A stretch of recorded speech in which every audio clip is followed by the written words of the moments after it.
Hey, welcome everybody to another episode of Necessity versus Commodity. I have the amazing Kenneth Lue on today. He is a sales professional in a remote sales space. Him and I are in multiple different groups together. I've been following him for, probably 2 to 3 years. I've seen him in tons of groups. I've seen him work with tons of amazing coaches. I've watched him go from struggling to make his first sale for the first 3, 4 months of his career and still have the conviction, the ability to drive forward, the self confidence in himself, knowing that this was something he wanted to do. Many people fail in that period to where now, over the last few years, he's consistently making 10 to 15K a month, closing at a very good percentage.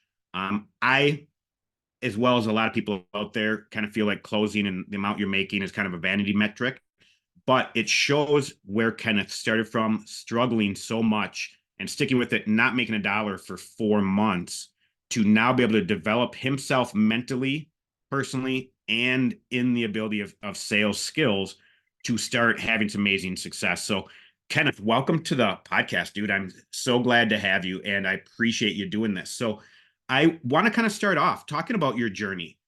What made you first get into remote sales? Yeah, man. Appreciate you having me on here too, Scott. I think what had me getting into remote sales.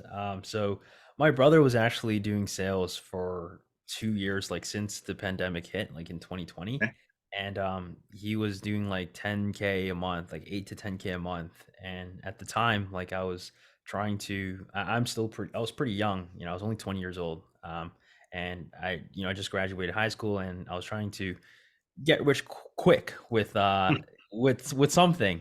And at the time I was doing day trading, but it wasn't really working out. And then my brother was like doing sales, and he was making good income. So then at some point, things weren't working out with day trading, and I was like, okay, like let me just copy exactly what my brother's doing, just follow the same footsteps so that I can make that income, because I was only making like 2 to 3K a month, and it's expensive here in Toronto. Okay. I moving into that space, and there's so many 20 to 30-year-old individuals moving to the remote sales space because you have the marketing out there is, hey, take 2 phone calls a day, live on a beach, travel the world, and make $50,000 a month, right? Selling for other people. Yep. We all know that that's really not the case, but there is a potential of making really good money if you have the perseverance, the skill set, and the drive to overcome some of the hurdles you get. Yeah. So that first 4 months, you didn't close any deals. What made you actually continue doing this instead of going, hey, I'm gonna go do something else? This isn't working out either. Um, I just feel like it's the same thing. I've said recently that I just feel like I had a dog inside of me, and Okay. just couldn't give up. It was more of like an ego thing for me as well. Like I'm someone it is very hard for me to give up on something, especially when I'm like fully committed and passionate about it. But like I just knew that if I were to stop, then I would stay a loser. I just knew I had to continue to keep going despite how hard it got. But 4 months was actually not even that bad, because before that, I wasn't making any money for 4 years with day trading. And Wow. so like I was already so familiar with losing and like getting punched in the face basically. So I just knew like at the other side there was going to be light. Some days you would doubt yourself, and I wasn't sure if I was like going to continue to keep doing this. Um, but I just continue to keep pushing through, and I'm grateful and glad that I was able to do so. Yeah, and we all have different choices in life to make, and some people don't have that long of a runway. They're 30 days, 60 days not making money, have to go pivot. So, Yeah. that does play a big part of it too.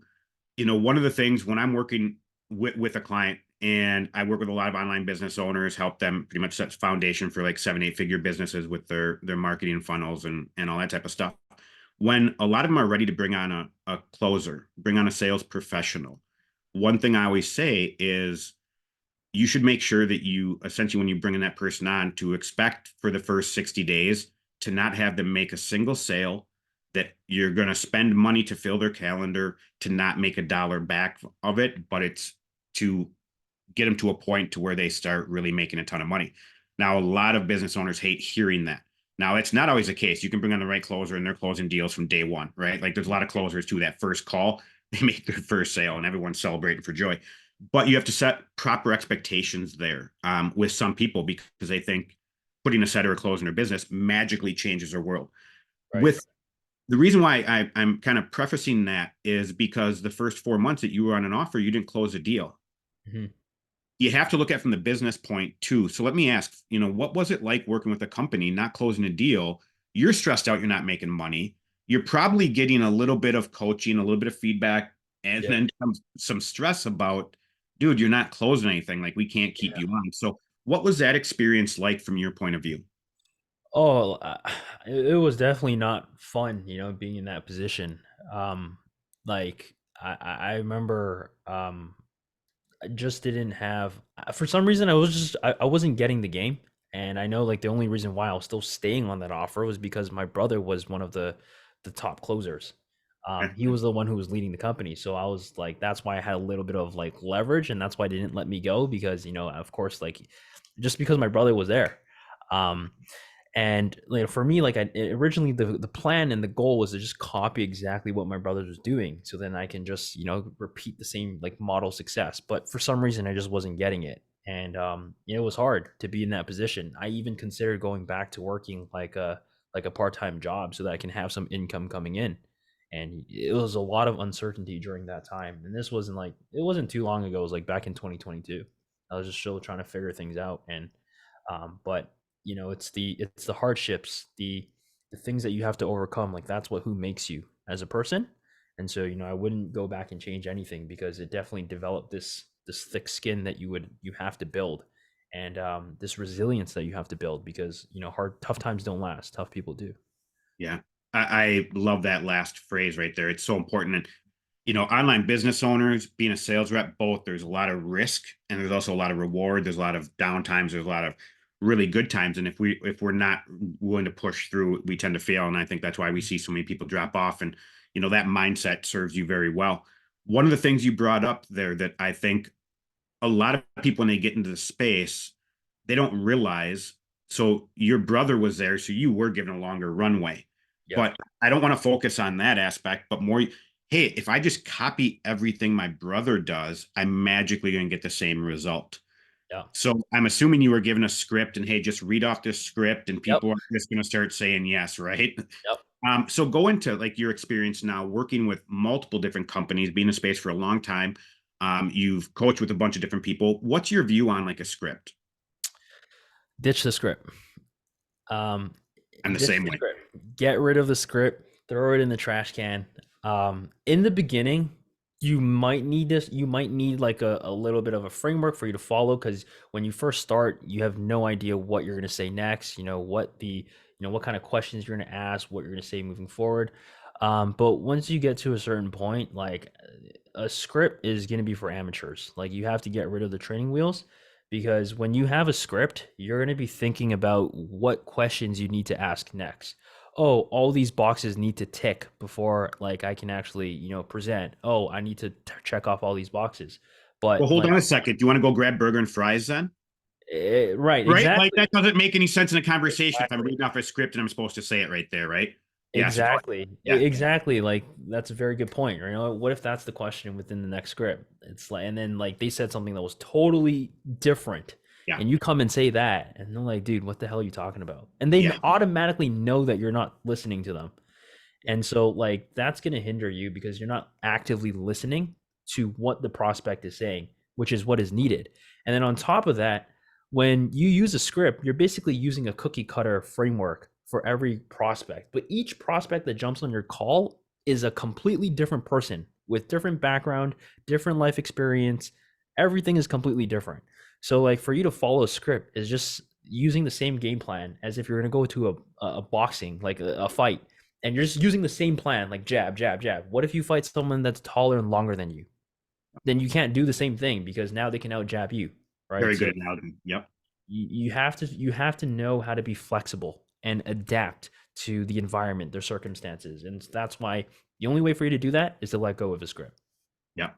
And I thumbed up to you there because I agree and I understand a script, right? Like I understand the importance, and you brought up the training wheels. It's a training tool, right? And I see so many online business owners fail at this as well because as an owner, if you're selling when you first start launching your company, you're talking to somebody, you're the owner. There's so much authority there that it puts you in a better place at closing a lot of people that you can be really horrible at sales. Your script can be really horrible and Yeah. you're still closing deals just because you're the owner. Now you put somebody in brand new that's let's just use your example. You've never done sales, you're moving into it, and Mhm. you give them a script, it's going to be a disaster. But you need to train people at the same, and that's why I say, hey, give somebody like a 60-day window to get them up to base. Because the other thing is, if you're not a seasoned sales professional, if you don't understand like the frameworks, your point of every person that comes in, it's technically a different conversation, right? But are you able to lead them to the next framework, the next spot that you want to get certain data points, have conversations around to figure out the things of what's really going to help this person move forward, or to disqualify them and not even give them a proposal, right? Like, hey, we're not the right fit, time to go, and be done with that call, or get the right information of why they're here, what they're looking for, what they need to change, make sure they're committed, get kind of that double down on commitment before you even get into anything else. Otherwise, you're setting yourself up for failure, and a script will never do that. 100%. So let me ask you a question. How did you go from using a script to not using a script and having success? Because that is a gap that not many people talk about. Yeah. And that's where the magic really starts happening. Yeah. To be honest, I can't even pinpoint when I let go of the script. I just remember when I got started, it was like, I was using it and, no wonder it wasn't working because I was just reading off a paper and I wasn't really connecting with these people that I was talking to. But I think at some point, after investing into so much training, doing so many reps, role plays, call reviews, it starts to get ingrained into you. And then you kind of get a feel. Like one thing I feel like some people, just to go on a little bit of a side tangent, but one thing I feel like people don't talk about in the sales game, sometimes sales is not logical. You have to have a feel for the game. Agreed. Um, there are some things that I can say like in that moment of the conversation where sales trainers won't teach, but it fits Yep. because you have to. It's emotional, like it's a feel. Same thing with dating. Like sometimes it's a feel. Like you have this attraction with someone, and it's a feeling. It's not always logical. And so like eventually over time, I was just able to develop and build that feel for the game so then I can completely become independent, not worry about what I need to say next, and just have this conversation, listen to this person actively, and then just navigate the conversation from there. Agreed. And that's why it's not talked about, because it's a pretty hard sell. Hey, Kenneth, get into sales. Come join me, but it's going to take you 2 years of really struggling and getting a bunch of reps underneath your belt, right? Like I have 20 plus years and, started as a fitness professional, had my own business, multiple online businesses, working for other agencies, other offers. You get that internal confidence, but also you're able to read people really well and you know when to go off script a little bit. You're able to have these deeper conversations, and you don't get that without reps. And I Mm. think there's also certain people that are just intuitive more than others, and they just need the ability to have the confidence to do it. And watching you, so I know you're in Bill Walsh's objection box. You're still currently training there, right? Not at the moment, not anymore. I was Okay. for a long time, yeah. So we were actually in the objection box together. I'm not sure if you knew that. And when I first saw you come in and you doing calls to where you were like a month later, 2 months later, 3 months, like the person that you showed up on a camera was totally different. Like the confidence, just how you carried yourself, how you spoke, how you handled things. Yeah. Do you think that's from reps? Do you think that's from developing skill? Where do you think that changed? Because that's another thing. Like when you get on a call with a sales professional that's brand new, like Yeah. they're really skittish, right? Let's be honest. Yeah. To somebody else that, okay, they've been around the block and they just put you at ease. And Yeah. you now, like just watching you on camera, like it's, hey, this guy's at ease. He's confident in himself. He's comfortable. Okay, good. I'm in the right place talking to the sales professional. What do you think was a big mover for you on that? Yeah. Definitely, it was a lot of reps. In the very beginning, I was very timid, get slapped about everywhere by prospects, especially my first offer. Selling to real estate agents. They go in on you. They know the process. They're salespeople too. And I was like, I guess maybe it was the Asian in me too. I was like shy, like getting slapped around. Yep. But it just came from reps, came from developing my skill, investing into myself, continue to keep training. And then also one thing that I actually been doing very recently was a lot of mental inner work, because I kind of realized that, I can train all I want, but like it all starts here. Yep. All starts within your mindset. It all Go a starts. little bit deeper. So what are you doing there for mental work?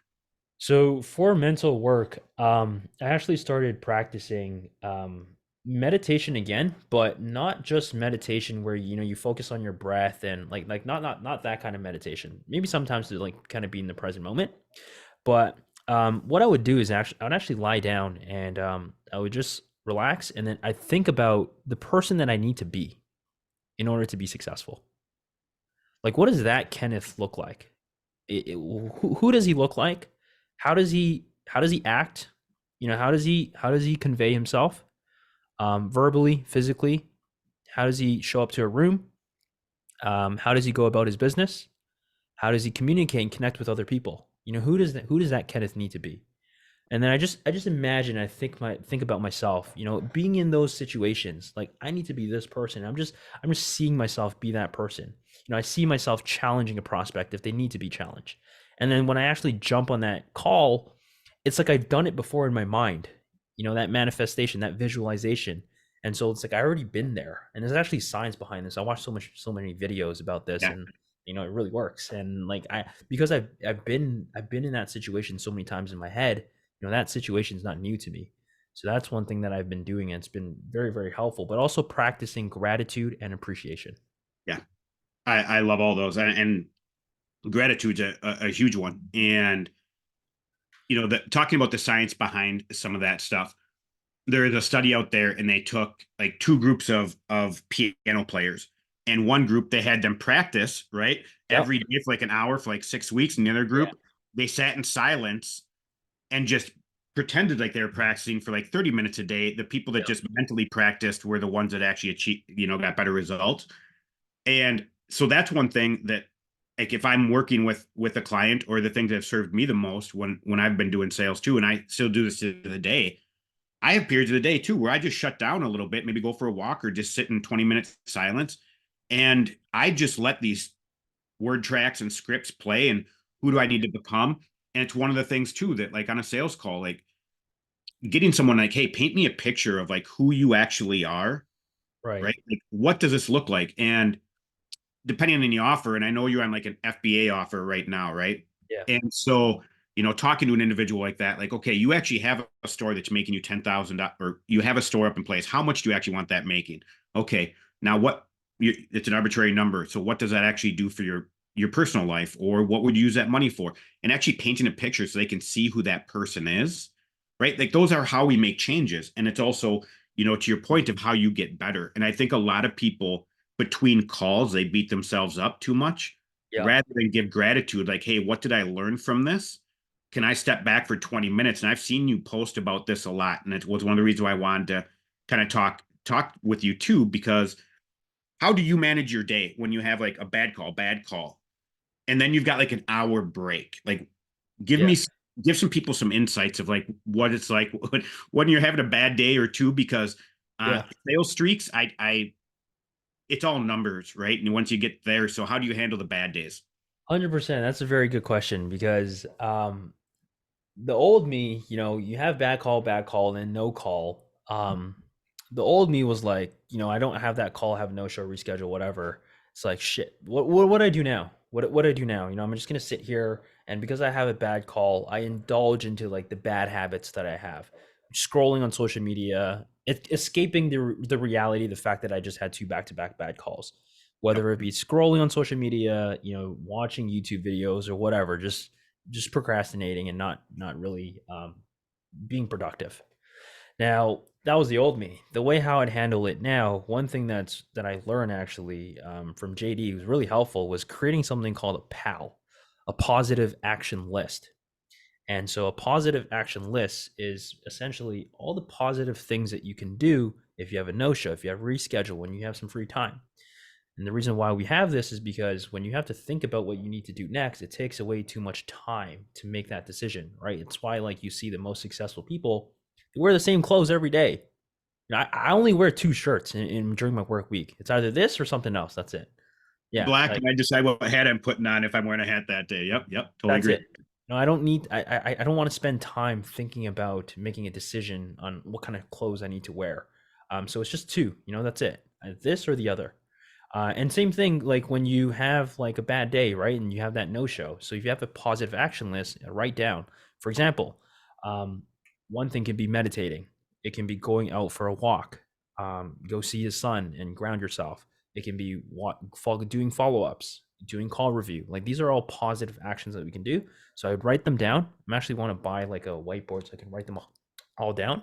So then whenever I have like any like bad days, back to back bad calls, I can just look at it. Okay, these are things I need to do to regather myself, Yep, to put myself back in that homeostasis.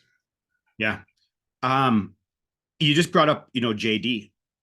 I went through UCM as well. I love JD Hunter, all those guys over there. Are you in that currently, or is that something you've done in the past? Because I know I've seen you in that group for a long time as well. Yeah. I'm actually currently in UCM. JD's going to be launching 4.0, and I'm in the case study group. Awesome, cool. What curiosity, and just for people to know too, what made you jump into UCM 4.0 to jump into that kind of beta group that he was doing? Yeah. And what are you learning so far? To be honest, it was because of one guy. His name is James Caulfield. He's also in Okay. the sales space. He basically just sold me on it, and I didn't have any objections or any questions. I'm just okay. Like let me actually, I think I did have a little bit of an objection that I gave JD, but he just told me like, hey, I've been learning this from JD. Like it's not really sales training. It's like life beyond that. So then I was looking into it, and JD mentioned like late last year, he's talking about like how he wanted to do this case study group, talk about life after closing, there's life beyond closing, and then how to get to that next level, that next step, how to network so that you're never in an opportunity where you're sitting on your hands and you're like, what am I going to do next? Which I had to learn that the hard way. Yep. And that's kind of what we're learning so far. It's really a little bit different than just sales training. It's like the other aspects of Yeah. being a performer in the sales space. Yeah. And when I went through UCM, it's because I really respect what those guys do. When I first started with them, in my first onboarding, gosh, this is probably about a year and a half, 2 years ago, whatever it was, I'm like, hey, yeah, JD, let's just do it. Just send me the link. And then Mhm. um had my onboarding call with Hunter and basically say, hey, I'm not your normal individual here. I'm not new to this space. I've been closing for a long time. I have my own business. I just really respect what you guys do and want to kind of learn to pieces because there's always going to be good nuggets, and they're going to speed up someone's success in the space dramatically if someone's just entering the space. Like I think it's extremely important. Um, and so I'm glad that you're a part of that, and more so the beta group. And I do agree with where he's kind of taking 4.0, and I think it's pretty interesting. Talking about it's not just a closing, but like what's after as well. They do a lot of personal development, a lot of the networking, and open up other pieces, which I think are really important for a lot of people. Because again, if we look at your first 4 months, if your brother wouldn't have been there, you might not be in sales right now, No. right? You might not have been given that time. And so having a team that's going to help support you in those scenarios, or like you said, going from when you're trying to find another offer, a lot of people get really stuck there. Yeah. Um, that brings up another question, actually. You know, Proximity to me is something really important, like who you associate with yourself. Yeah. Kind of, those people bring you up, you start acting like those people. I think that was a big thing with your change when you were with Bill Walsh. I think that's why you're seeing a bigger change and another change in you going through stuff with UCM, Hunter, and JD and those guys. Yeah. Saw that you went into the nomadic closer's house. Oh yeah. 30 days of proximity, right? Living with Joel, with Harlan. Um, and a bunch of other individuals. Yeah. I ironically interviewed Harlan not too long ago. So when he launched that, he sent it out to me, and I'm like, dude, that would be freaking amazing for for a lot of reasons. And I'm not even a sales guy anymore, technically being but I still do my own sales. I would love to be in that house, but 30 days was too long for me but it's perfect for someone like you. What made you go, hey, I want to do a 30-day intensive besides just being in Colombia, living in a house, having a chef and living a good life, but that proximity, what was it that was like, dude, I need to do this? Yeah. There's a lot of reasons. First, I Adam's actually going to be there, and Adam Paul Taylor. I've actually worked with him before on a Okay. automation offer that we did together, and I connected really well with Adam. Really good guy. And when I saw that he was launching this thing, he told me about this because I worked with him before they actually even officially made it public and launched it. And I was like, oh, sounds interesting. Yeah. And to be able to connect with Adam because he's just a really good guy, and that was one of the biggest reasons I was like, I want to go because Adam's going to be there, and then also being able to connect with guys like Joel and Harlan, who's got a couple of years, they got some years over me because I'm still very young, and I know I can be able to learn more about them, not just in sales, but how they carry themselves, Yep. networking, etc. So the people is like a big reason, but also they were talking about how in the remote closing sales space, like stop being in your room and selling on Zoom, like go out and live your life and enjoy your life, enjoy your commissions. And when I saw that, and I was like, that's me. Like I'm in this room 24/7. Yeah. Like I work in this room, I eat in this room, I sleep in this room, like everything is done in this room, and Yeah. Yeah. I'm just like putting myself in a confined like box. Like like there's so much out there in the world that I'm not going out to explore. And so like being able to travel and do that, I was like, well, I'm so young. I'm only 23, no responsibilities, nothing, no kids, no nothing that I need to take care of. So like I might as well just go out there and go accomplish my dreams and also enjoy it, while I don't have any responsibilities. But the last thing is also, Joel said, like, even though we have conversations with people on Zoom all the time, he felt like he was like socially anxious when he was talking to people in person, despite talking to people every single day, because it's Yep. different when you speak to people in person. And I was like, damn, like I feel that too. I'm like, how do I talk to people every day? But then, like, if I go to the gym or I go to wherever I'm talking to people, I'm like, I don't know how to have a conversation anymore because I'm always in my room Yeah. and I only know how to talk to prospects. That's it. That's So a super interesting perspective. I worked in restaurants from like 15 to 25, bartender, cook, waiter, all that type of stuff. So some of the abilities I've been able to transfer into sales was because I've always interacted with yeah, people and that sort of thing.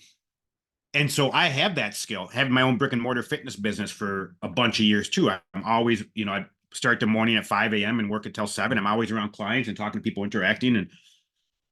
And I never thought about that. And that's a very, very, very crazy perspective. yeah. Do you see that obviously when you're out in public, you see something that's not right? Talk about that a little bit more because that's intriguing as crap to me.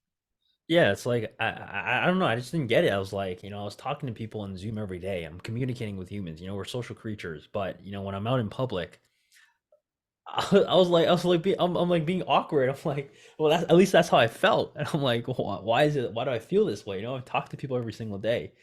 And then so when Joel said that he felt the same, I'm like, damn, like that's me too.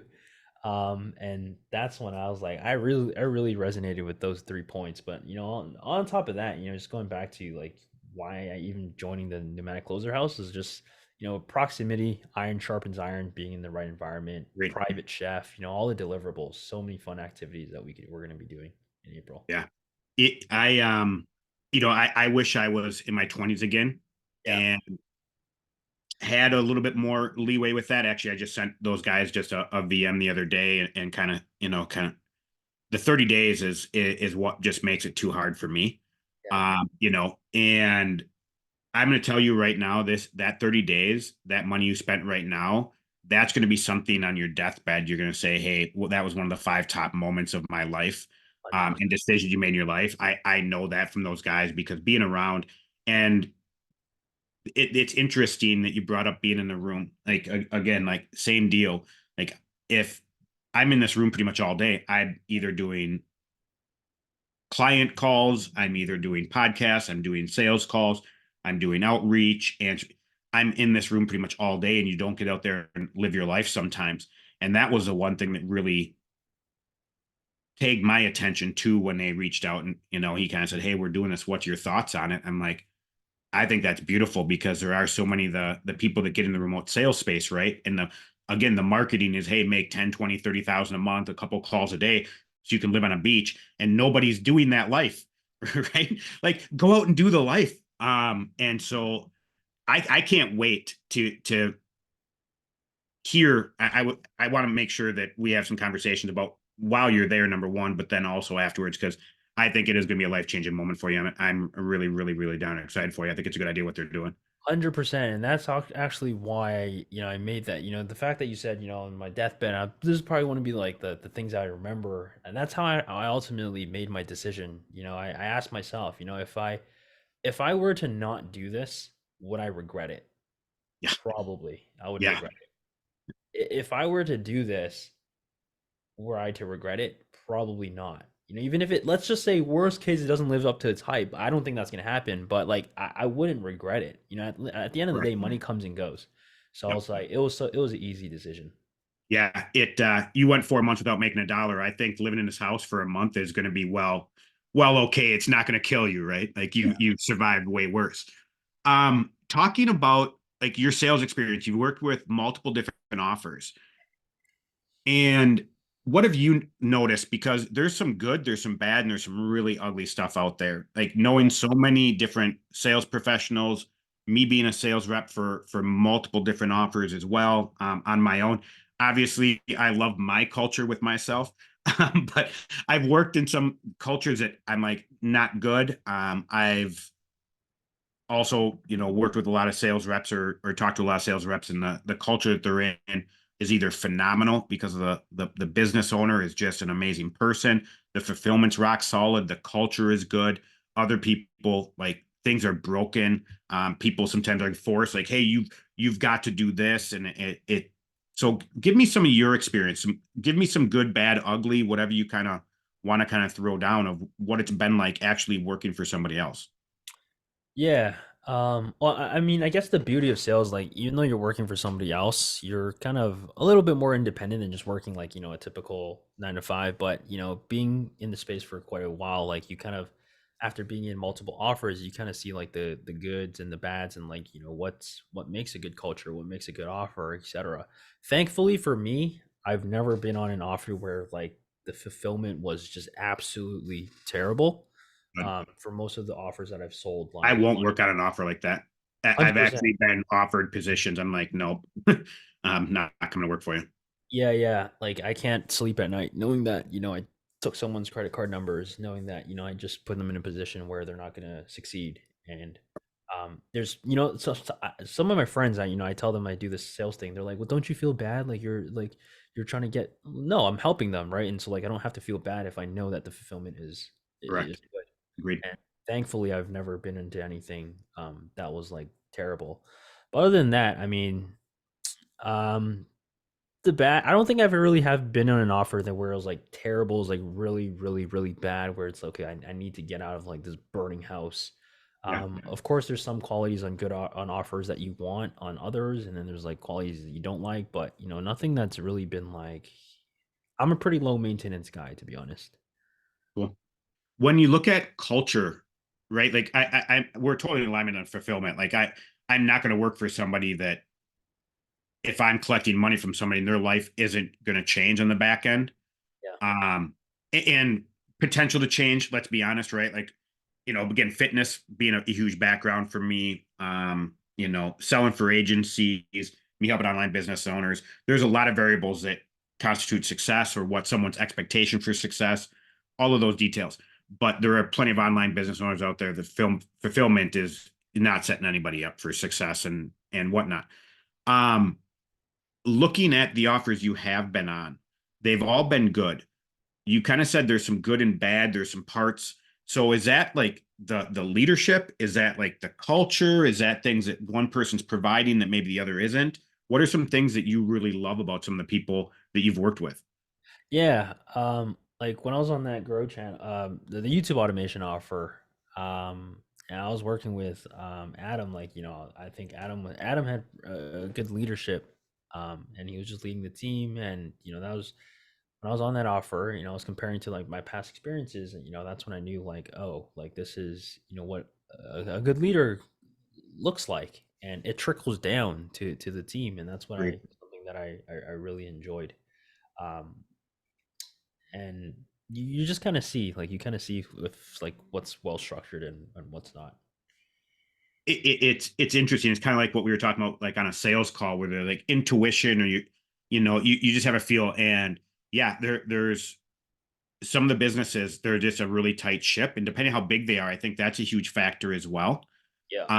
You kind of said, hey, you're pretty much a self-motivated guy. You're somebody who can come in. You don't need to do a lot with me.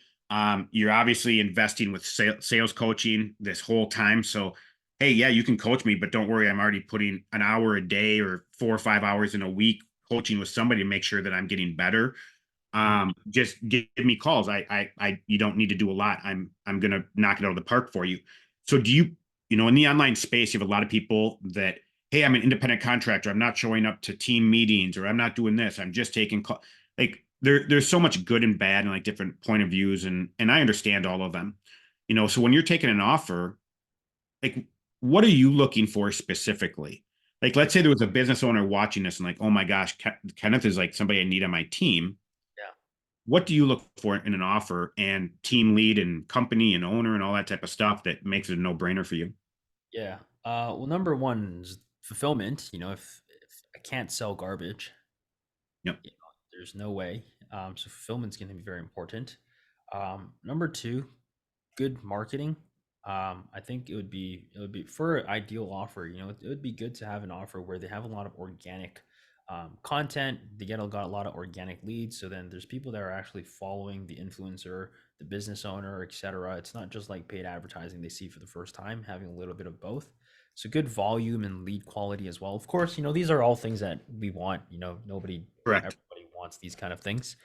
But another thing that's also I think is very important is like a culture, a team culture.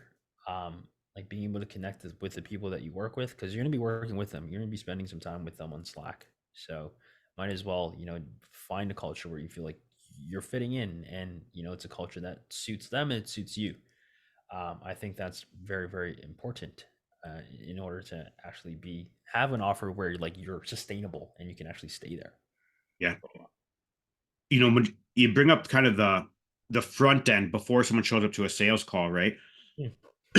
Fulfillment and the team, like all of that stuff. If I meet an owner, and if I was looking to jump on to sell for them, Yeah. that owner, that hiring individual, the interviewer, I know immediately if they even give me an offer, if I'm even going to accept it, like within a short amount of time. Like, yep, cool, or not, just because there's something either really good or really off. Fulfillment's really important, but as a sales professional too, my it podcast called Necessity versus Commodity, right? And sales reps are so often seen as a commodity, and so many of the online business owners that come and work with me, they normally have a major no-show rate, Yeah. or are facing like one objection over and over and over and over again. Or their sales rep is saying, hey, the lead quality sucks, right? And they're like, it doesn't suck, my lead quality is great. Well, then why is your no-show in the tank, and why do you get these two objections? Yeah. And so often I do an audit of 2 to 3 sales calls and a full audit of like their funnel marketing, and look at, okay, here's the objection, and I backtrack all the way through there. And it's really funny how many data points through like a sales script. Like I'll say, hey, these are the issues why this person's not going to come them, but all of this stuff is coming up because everything beforehand. Right. And so as a sales rep, like you said, you can't sell garbage. Yeah. Have you been, you've been on some really good offers. They're all kind of that start your own business, make money type of offer. Yeah. So people have a good financial thing where it's a little bit of intangible, like a fitness or, but were there things in marketing that you saw that maybe put you in a position that wasn't ideal? Yeah, 100%. Sometimes I've been on offers where, we're kind of presenting that this is like a get rich quick, anybody can do this. And that's when, you speak of no show rate, we attract anybody and everybody with Yeah. like this, like, hey, anybody can do this. Like, you just need this X, Y, and Z, and then you can get started with this. And that's when it puts you in a little bit of a tough spot because now you can attract anybody, people who are on like, who are not even qualified for what you sell. They can be broke like a joke. They can be homeless, and they book on these calls. I don't even know where they come from. Yeah. Sometimes I get people are like, "Hey, I just like Yeah. this X, Y, and Z had just happened, and I really need to make money." I'm like, "Damn, like this isn't going to be the right opportunity." But yeah, that puts you in a tough spot because now your show rate tanks, and I've actually been to that spot quite a bit. And it is what it is. Yeah, yeah. And that's where sometimes like an owner, marketing, and the sales rep, sometimes where clashes start happening, right? Like the owner's like, hey, you're not closing enough deals. Hey, well, now you're like, hey, the marketing sucks. And the marketing like, this guy's new and he's not even following the script right. And it's just a bunch of people arguing and not solving any problems and then looking at the data. And I think a lot of the data, and it's the one thing too that I feel a lot of sales reps, if their opinion is given to like their manager or to the owner, lots of times it's brushed aside. And there were offers I was on, and obviously my skill set is in marketing and funnels and stuff. And I'd be like, hey, if we adjusted this, and they're like, nope, we're crushing this. And I'm like, Yeah. okay, you don't want a 20% increase on on your revenue with half the work, that's cool, type of deal. And it's also not my place, right, as a sales rep to do that. But I think that's a hard spot sometimes when there's a battle going around or there's struggles, like how do we get this fixed? And there's no solutions, whether and kind of just grind through it. So when you've been through that, did you grind through it with these offers, or is that when you jumped and went to a different offer? Yeah, I feel that 100%. When it's something I just grind through, to be honest. I never really just jumped. Um, Good. is it the best method? Is it the best approach? I don't know. But I definitely feel that, sometimes I'd be like, hey man, like let's just do this. Like I can't guarantee, but I speak with so much conviction. I'm like, I guarantee if you do this, like this will change. Like let's do this. But at the end of the day, it's also like, who am I to say? I don't run my own business. I'm not that, I'm not that person. I'm just a salesperson. But you've been in the space long enough, so you kind of know what's good and bad marketing too, because it's so intertwined now. It But is. it's I've been in that spot, where I'm like, yo, let's do this. But then they kind of brush it away, and I'm like, we just need to do this one thing, and then we can make that change. But I've kind of just stuck it through. Usually, that's not the reason why I would leave the offer. To be honest, I don't even think I've really left an offer. Um, but yeah, I just stick around and grind it out. I don't know if it's Yeah, and I don't know if there's a best answer either to that double-edged sword. In most offers yeah, I stayed with it because there are up and downs too, and sometimes there's overreaction, and that's a big thing too. Some people have a bad month and they think they have to rebuild everything from scratch, and that's not what is the best option either. So, um, Kenneth, I know we're both tight on time today, and we have a hard stop. It's been amazing talking with you. I'm anybody go follow Kenneth on Facebook. Where else can they find you, Kenneth? Are you on Instagram or anything like that? Yeah, on Facebook, Kenneth Lue, or you can find me on Instagram, the real Kenneth Lue, and those are pretty much the two platforms that I use. Maybe one day Awesome. I'm gonna start a YouTube channel like you, Scott. If you need any help, let me know. It's been awesome having you on again. And if you are a business owner, a sales rep, reach out to Kenneth, go follow him. He puts out really good stuff, pretty much on the daily.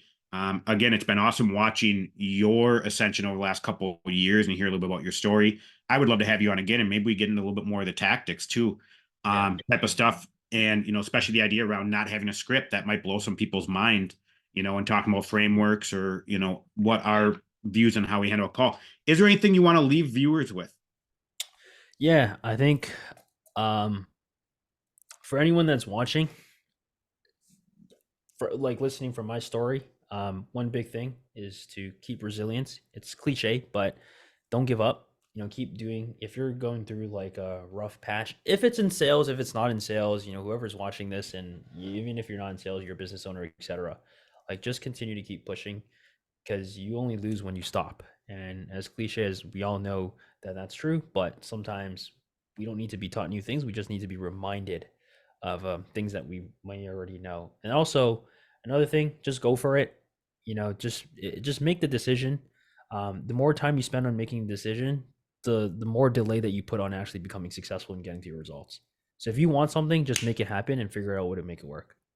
Couldn't agree more. Beautiful nuggets to leave it with, Kenneth. So again, appreciate your brother coming on, and let's do it again. And I can't wait to hear about and watch you further after you beat in UCM, coming out, how that was, the nomadic closer house, all the stuff. It's been amazing watching your journey and watching you grow. And so thanks again. 100%. Thanks for having me on, Scott.